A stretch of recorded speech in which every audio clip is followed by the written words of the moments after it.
Welcome to Aman classes. दोस्तों, Aman classes के YouTube channel पर आपका स्वागत है। प्यारे दोस्तों, कैसे हैं आप सभी। दोस्तों, हम बात करेंगे रीजनिंग के मोस्ट इम्पोर्टेंट क्वेश्चनों की सीरीज में, जिसमें हमने बहुत सारे पार्ट्स कंप्लीट कर लिए थे। आज एक और नए पार्ट्स में आपका स्वागत है। तो चलिए दोस्तों, स्टार्ट करते हैं अपनी रीजनिंग के मोस्ट इम्पोर्टेंट क्लास को।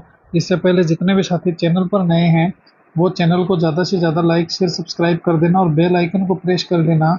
और इनमें से दोस्तों आप कितने क्वेश्चन सही कर पा रहे हो, मुझे कमेंट में ज़रूर बताना, क्योंकि दोस्तों इसमें रीजनिंग के हर एक टॉपिक से उठाए हुए क्वेश्चन हैं, हर एक टॉपिक के क्वेश्चन हैं। इसीलिए दोस्तों वीडियो के एंड तक बने रहना। और इनमें से कितने क्वेश्चन सही हो रहे हैं दोस्तों, जो आजकल ट्रेंडिंग में चल रहे हैं, वही क्वेश्चन आपको करवा रहा हूँ। तो देखिए, आज का अपना पहला क्वेश्चन देखिए।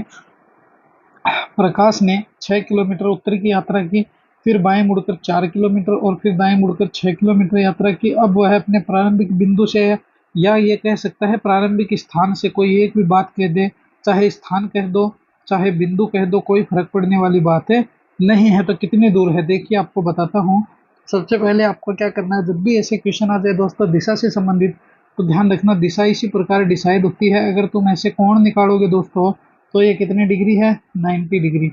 यहाँ पर फिर 90 डिग्री, यहाँ पर फिर 90 डिग्री, और अगर तुम इनको बांट दो दोस्तों तो 45 डिग्री बन जाता है। ये क्लासे हम बात करेंगे दोस्तों कोण वगैरह की, अब उन्हें कभी ब्लैक बोर्ड पर बात करेंगे। तो अभी हमें यही समझना है कि ऊपर उत्तर होता है, नीचे दक्षिण होता है, इस साइड पूर्व होता है और इस साइड पश्चिम होता है। अब ये क्या बोल रहा है कि जो प्रकाश है वो 6 किलोमीटर की यात्रा उत्तर दिशा में करता है। तो मान लीजिए प्रकाश यहाँ पर है, वो यहाँ से सीधा गया, ये लीजिए सर 6 किलोमीटर चला गया। उसके बाद उसने क्या किया, फिर बाएं मुड़कर 4 किलोमीटर चला। अगर दोस्तों इधर मुड़ेगा तो दाएं हो जाएगा, मगर इधर नहीं मुड़कर वो कहाँ मुड़ रहा है, बाएं मुड़ रहा है। तो इधर दोस्तों वो 4 किलोमीटर चला गया। ये लीजिए सर 4 किलोमीटर उसको चला दिए। उसके बाद उसने क्या कहा कि फिर बाएं मुड़कर 6 किलोमीटर चला। अगर दोस्तों ऊपर गया तो दाएं हो गया, नीचे आया तो फिर बाएं हो गया। तो पुनः दोस्तों वो यहाँ पर पहुंच गया, और ये लीजिए सर 6 किलोमीटर की उसकी यात्रा हो गई। अब क्या कह रहा है, इस क्वेश्चन को जरा समझिएगा तुम गौर से, कि ये कह क्या रहा है कि वह अपने बिंदु से, प्रारंभिक बिंदु से कितनी दूर है। तो देखिए ये इसका प्रारंभिक बिंदु है, ये इसका अंतिम बिंदु। अब यहाँ से दोस्तों वह कितनी दूर है, तो देखिए यहाँ पर कितने किलोमीटर चला है, 4 किलोमीटर। तो अपने प्रारंभिक बिंदु से भी वह कितनी दूर हो गया, 4 किलोमीटर हो गया। तो ऑप्शन नंबर किस में चार चार है दोस्तों, ऑप्शन नंबर सेकंड में 4 किलोमीटर है। तो दोस्तों हम किसको टिक कर देंगे, 4 किलोमीटर को टिक कर देंगे। इसीलिए ऑप्शन नंबर 2 जो होगा वही क्या होगा, अपना करेक्ट आंसर हो जाएगा। तो जब भी दिशा परीक्षण से संबंधित क्वेश्चन आ जाए, तो दोस्तों हमेशा एक ही बात का ध्यान रखना, कि जब भी ऐसे क्वेश्चन हो तो आप हमेशा अपने आप पर लेकर इन क्वेश्चनों को सोल्व करना। क्या करोगे, अपने ऊपर लेकर जब तुम इन क्वेश्चनों को सोल्व करोगे, तो दोस्तों बहुत ही इजी वे में ये क्वेश्चन सोल्व हो जाएंगे, अन्यथा आपको बहुत कठिनाई का सामना करना पड़ेगा। देखिए नेक्स्ट क्वेश्चन, देखिए ये रहा हमारा नेक्स्ट क्वेश्चन, कि यदि ड्रीम को तो एक कूट भाषा में 780 26 लिखा जाता है, चाइल्ड को 53 413 लिखा जाता है, तो लीडर को क्या लिखा जाएगा। तो देखिए हमें कुछ नहीं करना है, बस लीडर लिखना है। ये लीजिए सर एल ई, फिर क्या दिया है इसने, ए, फिर डी और फिर ई और आर हो गया, ये हो गया लीडर। अब क्या करना है दोस्तों, इसमें सबसे पहले हमें एल देखना है। एल देखिए कहाँ पर है, चाइल्ड में एल, ये देखिए लास्ट से 2 नंबर पर, इसका मतलब 1 हो गया। इसके बाद दोस्तों हमें ई देखना है, ई कहाँ पर है, तीसरे नंबर पर 0 हो गया, तो ये लीजिए सर 0। फिर दोस्तों ए देखना है, एक यहाँ पर देखिए लास्ट में, ये 2 हो गया। फिर क्या है डी, तो ड्रीम में डी फर्स्ट में ही है, तो 7 हो गया। ई कहाँ पर है, तो ई तो दोस्तों हमने पहले ही 0 किया था, तो ये 0 हो गया। और आर कहाँ पर है, तो दोस्तों आर देखिए, आर सेकंड नंबर पर है, सेकंड पे है 8। तो दोस्तों 10 27 08 कहाँ पर है, 10 27 80 गलत है, 10 27 08 ये रहा ऑप्शन नंबर 4 में। बाकी 10 20 ये तो कोई ऑप्शन ही नहीं है। तो 10 27 08 क्या होगा, अपना करेक्ट आंसर हो जाएगा। तो option number 4 is the correct answer. तो दोस्तों इस प्रकार से रीजनिंग के हमारे बहुत ही इजी वे में क्वेश्चन सोल्व होते हैं, अगर हम करना चाहें तो। वरना दोस्तों क्या है कि अगर हम एग्जाम में ऐसे क्वेश्चन नहीं करेंगे, तो फिर दोस्तों हम, आप मान के चलना कि एग्जाम में आप सबसे पीछे रहने वाली कैटेगरी में शामिल हो जाओगे। इसीलिए दोस्तों जिस प्रकार मैं आपको क्लासें करवा रहा हूँ, ये क्लासें अगर आप रोज अटेंड कर रहे हो, तो दोस्तों ये मान लेना कि आप रीजनिंग के खिलाड़ी बनोगे ही बनोगे, और रीजनिंग में 100/1% आपके नंबर कवर करवा दूंगा। नेक्स्ट क्वेश्चन देखिए, ये रहा हमारा नेक्स्ट क्वेश्चन। 3 नंबर क्वेश्चन क्या कह रहा है, कि यदि एक चूहे को तो कुत्ता कह दे, और कुत्ते को दोस्तों नेवला कह दे, और नेवले को क्या कह दे, शेर कह दे, शेर को सांप कह दे, सांप को हाथी कह दे, तो फिर पालतू पशु के रूप में किसको पाला जाता है? तो हम अपने घरों में किसको पालते हैं? तो सर अपने घरों में हम कुत्ते को पालते हैं। और किसको पालते हैं? सर बिल्ली को पालते हैं। और किसको पालते हैं? सर बकरी को भी पालते हैं। बहुत अच्छी बात है। क्या तुम सांप को पालते हो? बिल्कुल नहीं। क्या तुम चूहे को पालते हो? बिल्कुल नहीं। तो ये तो हो नहीं सकता है। तो इनमें से अब इसको क्या कहा है? इनमें क्या दिया हुआ है दोस्तों? कुत्ता दिया हुआ है। क्या दिया हुआ? कुत्ता दिया हुआ। उसने कुत्ते को क्या कहा कि यदि चूहे को तो कुत्ता कह दिया जाए और कुत्ते को क्या कह दिया जाए? नेवला कह दिया जाए। तो दोस्तों पालतू पशु कौन हो गया? नेवला हो गया। तो हम अपने घर में किसको पालते हैं?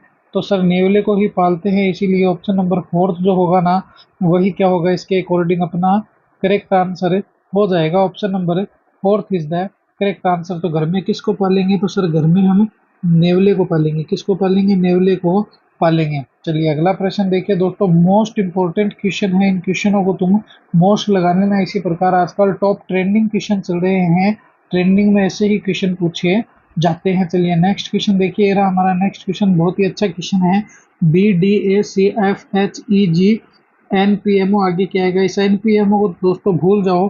आप अगर ये निकाल लोगे पहले वाला तो लास्ट का अपने आप ही सोल्व हो जाएगा। देखिए हम क्या करेंगे, सबसे पहले दोस्तों लिखेंगे BD, फिर A और C, उसके बाद अनुपात F है, फिर H है, फिर H के बाद क्या हो गया? E हो गया और G हो गया। फिर दोस्तों समानुपात में क्या है? N, P, M और O हो गया। अनुपात क्वेश्चन मार्क है। अब देखिए आप समझिए इस बात को। B से F की तरफ चलिए। B के बाद क्या था? C, फिर D, फिर E और क्या हो गया? F। तो दोस्तों कितने कर दिए इसने? +4 कर दिए। फिर दोस्तों आप D से H की तरफ जाओगे तो भी +4 मिलेगा। A से दोस्तों E की तरफ जाओगे तो भी +4 मिलेगा। और C से G की तरफ जाओगे तो भी +4 मिलेगा। तो अब हमें भी क्या करना है? हमें भी ओनली +4 करना और कुछ नहीं करना है। जब तुम N में +4 करोगे तो क्या आना चाहिए? तो MN OPQ और क्या हो गया? R हो गया। तो N में जैसे ही +4 किया सर R आ गया। P में +4 किया सर T आ गया। M में +4 किया सर क्या आया? Q आया। और दोस्तों O में जब तुम +4 करोगे तो S आ जाएगा। तो RTQS ये लीजिए सर, +4 +4 और +4। RTQS कहाँ पर है? तो sir RTQS option number first में है। तो RTQS जो है वही क्या होगा? अपना करेक्ट आंसर हो जाएगा। तो option number first is the correct answer. Most important question है दोस्तों, मोस्ट लगा लेना।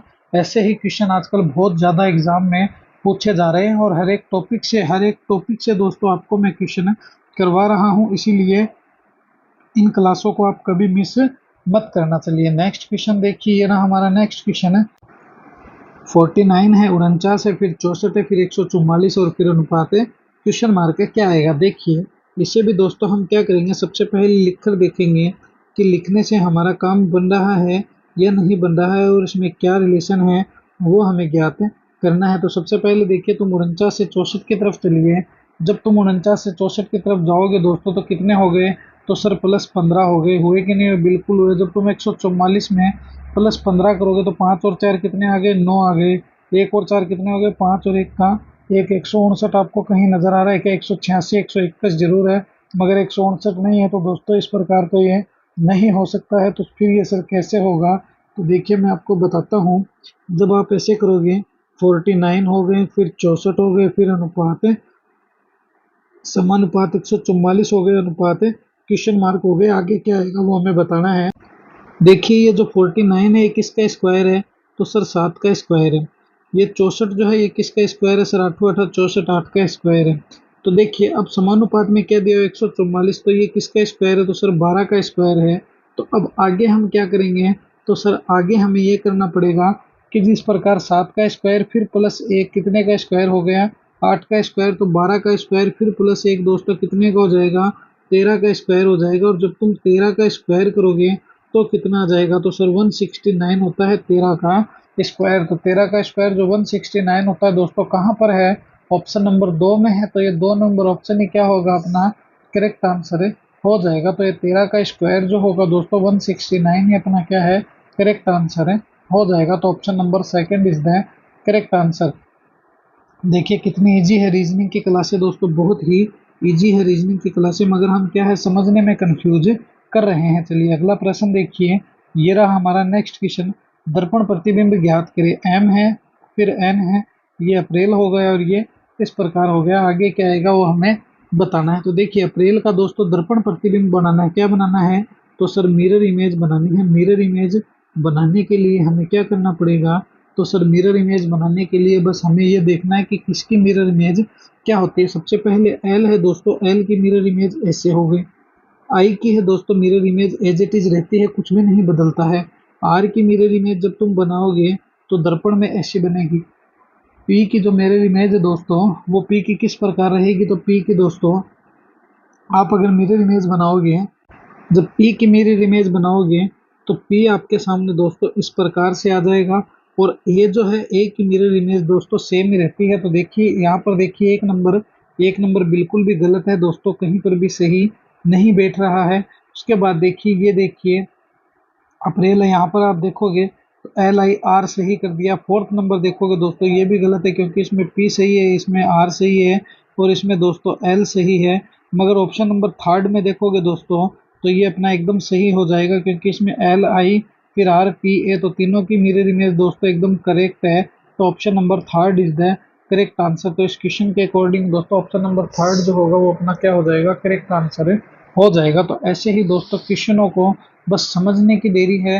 अगर तुम क्वेश्चनों को समझ लोगे दोस्तों तो बहुत ही इजी वे में इनको सोल्व कर सकते हो, क्योंकि ये क्वेश्चन बहुत ही इजी वे में अपने हाथ में आने वाले हैं। तो रीजनिंग हमेशा दोस्तों ध्यान रखना, कोई रीजनिंग कोई बहुत बड़ा सब्जेक्ट नहीं, रीजनिंग एक समझने का सब्जेक्ट है। अगर तुम इसको समझ जाओगे तो दोस्तों बहुत ही इजी वे में इसको सोल्व कर सकते हो। चलिए नेक्स्ट क्वेश्चन देखिए। अगला प्रश्न ये रहा हमारी स्क्रीन के ऊपर। देखिए के बी से ज़्यादा सुंदर है, बी वाई के समान सुंदर नहीं है। तो इसका मतलब दोस्तों बी जो है वाई के समान सुंदर नहीं है, तो इसलिए वाई जो है ज़्यादा सुंदर है। फिर देखिए जे बी या वाई के समान सुंदर नहीं है, जे जो बी है और वाई है दोनों के समान सुंदर नहीं है। इसका मतलब इन दोनों से छोटा सुंदर ये है। तो सुंदरता की कोटि सबसे निचले स्तर पर किसकी है? तो सबसे पहले तो हम ये करेंगे दोस्तों, के है वो बी से ज़्यादा सुंदर है। तो सबसे सुंदर कौन हो गया दोस्तों? के हो गया। तो पहले बनेगा बी, उसके बाद कौन बनेगा सर? के। क्या बनेगा? के। अब देखिए बी वाई के समान सुंदर नहीं है। ये जो बी है दोस्तों ये इस वाई के समान सुंदर नहीं है। किसके समान? वाई के समान। और जे बी जो है वो वाई के समान सुंदर नहीं है। जे और बी जो है दोस्तों वो किसके समान? वाई के समान सुंदर नहीं है। तो अब देखिए इसको गौर से समझिए इस क्वेश्चन को। जब तुम इस क्वेश्चन को समझोगे तो गौर से देखना, के बी से ज़्यादा सुंदर है। तो देखिए बी से ज़्यादा सुंदर कौन है? के है। तो इसका मतलब पहले बी आ गया फिर के आ गया। अब देखिए बी है वो वाई के समान सुंदर नहीं है, तो बी से सुंदर कौन है? वाई है। अब देखिए ये जो जे है बी वाई के समान सुंदर नहीं है, तो बी वाई के समान सुंदर कौन नहीं है? जे। तो नीचे नीचे कौन आ गया? जे आ गया। तदनुसार सुंदरता की कोटि में सबसे निचले स्तर पर कौन है? तो आपको नजर कौन आ रहा है? जे आ रहा है। तो जब तुम इसको देखोगे ये कह रहा क्या? के बी से ज़्यादा सुंदर। तो ये देखिए के जो है ये बी से ज़्यादा सुंदर है, मगर बी है वो वाई के समान सुंदर नहीं, इसलिए वाई है वो किससे सुंदर ज़्यादा है? बी से ज़्यादा है। इसका मतलब वाई से सुंदर कौन है? के। तो सबसे ज़्यादा सुंदर कौन है? के। और सबसे कम सुंदर कौन है? जे। तो ऑप्शन नंबर सेकंड जो होगा इस क्वेश्चन के अकॉर्डिंग वही क्या होगा? हमारा करेक्ट आंसर हो जाएगा। तो option number second is the correct answer. तो जो जे होगा दोस्तों वही क्या होगा? सबसे ज़्यादा सुंदर हो जाएगा। चलिए नेक्स्ट क्वेश्चन देखिए। मोस्ट इम्पोर्टेंट लगा लेना इन क्वेश्चनों को, बहुत ही अच्छे और बहुत ही शानदार क्वेश्चन है प्यारे साथियों। इन क्वेश्चनों को तुम कभी मिस मत करना, क्योंकि ये क्वेश्चन बहुत ज़्यादा एग्जाम में पुटअप हो रहे हैं। देखिए नेक्स्ट क्वेश्चन, कथन और निष्कर्ष से संबंधित क्वेश्चन है। जब भी आपके पास कथन और निष्कर्ष के क्वेश्चन आ जाए दोस्तों, बहुत ज़्यादा एग्जामिनर कथन और निष्कर्ष के क्वेश्चन पूछ रहा है, तो जब भी ऐसे क्वेश्चन आ जाए हमेशा ध्यान रखना ये क्वेश्चन सिर्फ और सिर्फ अपने दिमाग से ही सोल्व होते हैं, अन्यथा इनको सोल्व नहीं कर पाओगे। क्या बोल रहा? सभी जो मोर है दोस्तों शेर है। क्या है? तो सबसे पहले हम बनाएंगे कि जितने भी मोर है दोस्तों क्या है? जो सभी मोर है वो शेर है। तो सबसे पहले क्या है दोस्तों? मोर हो गया। इस मोर के अंदर ही कौन आ गया दोस्तों? जो सभी मोर है वो क्या है? शेर है। कुछ जो बाघ है दोस्तों वो मोर है। क्या है? कुछ बाघ जो है, अब कुछ बाघ जो है दोस्तों वो क्या है? मोर है। तो मान लीजिए यहाँ पर हम क्या कर देते हैं? बाघों को रख देते हैं। किसको रख देते हैं? बाघों को रख देते हैं। तो अब ये हमारा हो गया मामला क्लियर कि सभी के सभी मोर क्या है? शेर है। और कुछ जो बाघ है वो क्या है? मोर है। तो अब देखिए क्या कह रहा है? कुछ जो शेर है वो बाघ नहीं है, तो देखिए कुछ जो शेर है वो बाघ नहीं है क्या, तो बिल्कुल है। तो ये तो अपना क्या हो गया, गलत हो गया। सेकंड को समझिएगा, जो सभी बाघ है वो शेर है, ये बाघ सभी है वो शेर है क्या, नहीं है, तो ये भी गलत हो गया। थर्ड को समझिएगा, कुछ बाघ शेर है, कुछ बाघ जो है दोस्तों शेर है, हो सकते हैं, क्योंकि यहाँ पर जब तुम इस रिलेशन में आओगे तो यहाँ इसको समझने की कोशिश कीजिएगा। ये देखिए ये बाघ है, सभी मोर है वो क्या है, शेर है, तो कुछ बाघ दोस्तों क्या है, मोर है, इसीलिए जो ऑप्शन नंबर थर्ड है वो हमारे थोड़ा थोड़ा समझ में आ रहा है, इसके लिए इसको राइट कर देंगे। सभी मोर जो है वो बाघ है, सभी मोर क्या बाघ है, नहीं है, बल्कि कुछ बाघ जो है वो मोर हो सकते हैं, शेर हो सकते हैं, वो बात समझ सकते हैं। तो केवल निष्कर्ष जो थर्ड है दोस्तों, वही क्या होता है, सही निकलता है कि कुछ बाघ जो है वो शेर हो सकते हैं, क्योंकि सभी मोर शेर है, इसीलिए सभी जो कुछ बाघ है दोस्तों वो क्या हो सकते हैं, शेर हो सकते हैं। तो ऑप्शन नंबर थर्ड जो होगा इसके अकॉर्डिंग वही क्या होगा, हमारा करेक्ट आंसर हो जाएगा। तो option number third is the correct answer. Most important question है साथियों, ऐसे क्वेश्चन ही दोस्तों एग्जाम में ज़्यादा आते हैं, और इनकी पीडीएफ चाहिए तो मुझे कमेंट कर देना दोस्तों, और टेलीग्राम को ज्वाइन है कर लेना। चलिए नेक्स्ट क्वेश्चन देखिए, रहा हमारा नेक्स्ट क्वेश्चन है। देखिए इस क्वेश्चन को, दिए गए में विभिन्न की पहचान करें, तो इसमें से भिन्न क्या है, उस विभिन्न की ही हमें पहचान करनी है कि इसमें विभिन्न क्या दिया गया है। तो जब आप समझोगे दोस्तों, तो देखिए 729 है, किसका स्क्वायर है, तो सर 9 का स्क्वायर है। 343 है, किसका स्क्वायर है, सर 3 का क्यूब है, ये 9 का क्यूब है। 512 किसका क्यूब है, तो सर 8 का क्यूब है। मगर जब तुम यहाँ पर 144 को देखोगे तो ये क्या है दोस्तों, ये 12 का स्क्वायर है, ना कि क्यूब है, इसीलिए विषम कोण हो गया। तो ऑप्शन नंबर सेकंड हो गया। तो सेकंड नंबर ऑप्शन जो होगा दोस्तों वही क्या होगा, अपना करेक्ट आंसर हो जाएगा। तो option number second is the correct answer. तो ये थी दोस्तों आज की अपनी रीजनिंग की मोस्ट इंपॉर्टेंट क्लास। कैसी लगी है क्लास मुझे कमेंट में ज़रूर बताना, और दोस्तों अपने इस परिवार को ज़्यादा से ज़्यादा लाइक शेयर सब्सक्राइब कर देना, और बेल आइकन को प्रेस कर लेना, जिससे कि आपको रोज़ इनका नोटिफिकेशन मिलता रहे। तो दोस्तों मिलेंगे इसी जोश और जुनून के साथ हम नेक्स्ट वीडियो में। जय हिंद, जय भारत प्यारे साथियों।